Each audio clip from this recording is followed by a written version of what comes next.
ফেলে দেওয়া জিনিস দিয়ে যদি এত সুন্দর মজাদার একটা জিনিস বানানো যায় তাহলে কেন ওই জিনিসটা ফেলে দেওয়া হয়। আজকে আমি বানাবো ফেলে দেওয়া জিনিস দিয়ে 1000 টাকা কেজি ওজনের মজার মজার খাবার। আপনারা সাথেই থাকেন, পাশেই থাকেন, দেখতে থাকেন। আর এটা কিন্তু খুবই মজাদার, ছোট থেকে বড় সবারই খুবই পছন্দ, খেতে অসম্ভব মজা।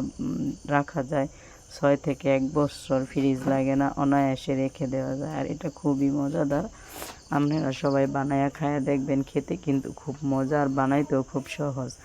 এটা হচ্ছে তরমুজের খোসা, এটা কিন্তু কাজে লাগে না, তরমুজ খাওয়ার পর সবাই ফেলে দেয়। আর সেই তরমুজের খোসা দিয়ে বানিয়ে নিয়েছি আমি অমূল্য রতনের তরমুজের মোরব্বা।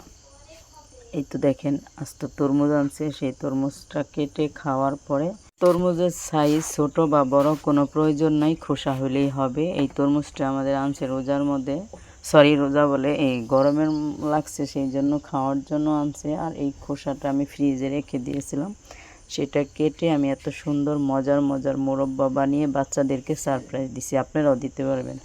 তার জন্য তরমুজের খোসাগুলো সুন্দর করে উপরের খোসা সবুজ অংশ ফেলাইয়ে, তারপরে লাল অংশ থাকলে সেইগুলোও ফেলাইয়ে কাঁটা চামচ দিয়ে সুন্দর ছিদ্র করে নিতে হবে সবগুলো। এটা খুব আস্তে করতে হবে, কারণ তরমুজের খোসাটা কিন্তু চাল কুমড়ার মতন মোটা না, সেই জন্য এটা খুব আস্তেই করতে হবে। ছিদ্র করার সময় ভেঙে যেতে পারে।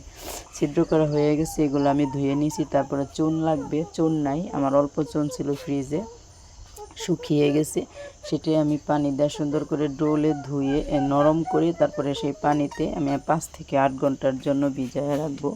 এটা নর্মাল ফ্রিজে রাখতে হবে, যেহেতু তরমুজের খোসাগুলা খুবই নরম হয়, এগুলা কিন্তু পচে যেতে পারে, অনেক গরম পড়ছে, তাই নর্মাল ফ্রিজে রাখছিলাম। তারপরে 5-8 ঘন্টা পরে ধুয়ে দিয়ে দিলাম আমি চুলার মধ্যে গরম পানিতে দিয়ে আমি 2 থেকে 3 মিনিট এটা ভাপিয়ে নিয়েছি সুন্দর করে, একদম সিদ্ধ করে নেইনি, 30% মতন সিদ্ধ করে। তারপরে এগুলো চালনিতে পানি ঝরিয়ে আমার পছন্দ মতো সাইজ করে কেচি দিয়ে কেটে নিচ্ছি টুকরো করে। তারপরে সেইগুলো কেটে নিয়ে চিপড়ে পানি ফেলে দিয়ে চিনি দিয়ে মিক্স করে ঢাকনা দিয়ে 5 ঘন্টা রেখে দিয়েছিলাম। 5 ঘন্টা পরে ফিরে আসছি, দেখেন কতগুলো পানি বের হয়েছে সেই সিদ্ধ খোসা আর চিনি থেকে। এখন এইখানে একটু ফুড কালার দিলাম, যেহেতু তরমুজের খোসা সবুজ কালার হলে ভালোই লাগবে, সবুজ কালারটা আমি দিয়ে দিলাম। আর একটু ভ্যানিলা এসেন্স দিলাম, গ্রানটা সুন্দর লাগবে। আপনারা নাও দিতে পারেন, এমনি নর্মালি বানাইতে পারেন, কোনো সমস্যা নেই। সৌন্দর্যের জন্য আর গ্রানের জন্য দিলাম আমি। এখন সেইগুলো আমি খুব কম আছে রান্না করতেছি। আপনারা গ্যাসে করলে তো করতেই পারবেন সুন্দর করে, লাকড়ি চুলাই করলে খুব সাবধান। আমি নিচে তাওয়া দিয়ে নিয়েছি, না হলে কিন্তু পুড়ে যাবে, ক্যারামেল হয়ে গেলে চিনিটা আর এটা লাল হয়ে যাবে, দেখতে সুন্দর লাগবে না। এই তো দেখেন, আমার এটা বানাইতে 1 থেকে 1.5 ঘন্টা সময় লাগছে। খুব কম আছে লাকড়ির চুলায়, আপনাকে এটা কম বেশি লাগতে পারে। এটা দেখেন কি সুন্দর, উপরে ড্রাই ক্রিসপি হবে আর ভিতরে রসালো একদম, খেতে কিন্তু খুবই মজাদার। আমি আপনাদেরকে ভেঙেও দেখাবো, আপনারা তরমুজ থাকতে এটা বানিয়ে খেয়ে ফেলতে পারেন। আমার রান্নাটা যদি আপনার কাছে ভালো লাগে, প্লিজ চ্যানেলটা সাবস্ক্রাইব করে পাশেই থাকবেন, অল নোটিফিকেশনে ক্লিক করে দিবেন, সবার কাছে একটু শেয়ার করে দিবেন, কমেন্টে বলবেন আমার তরমুজের খোসার মোরব্বা কেমন হয়েছে। ঠান্ডা হয়ে গেছে, দেখেন আমি নামিয়ে নিয়েছি, আর চিনিগুলো রেখে দিব, অন্য কাজে লাগাবো।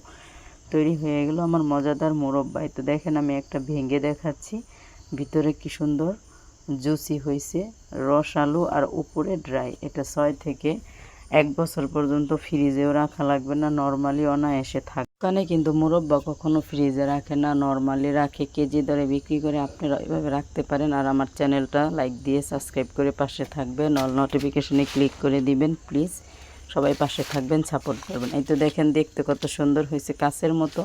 আপনারাও বানিয়ে খাওয়ার চেষ্টা করবেন, তাহলে কিন্তু আসল মজাটা বুঝবেন, না বানাইলে পুরাই মিস। কারণ এই তরমুজের সিজন চলে গেলে কিন্তু তরমুজ হাতে থাকবে না, বানাতেও পারবেন না। তাই সবার কাছে আমার রিকোয়েস্ট, একবার হলেও বানিয়ে খেয়ে দেখবেন। কম খরচে শুধু চিনি দিয়ে দামি খাবার কিন্তু বানানো যায়। আজকে এই পর্যন্তই, দেখা হবে পরের ভিডিওতে। ভালো থাকেন সবাই, আল্লাহ হাফেজ।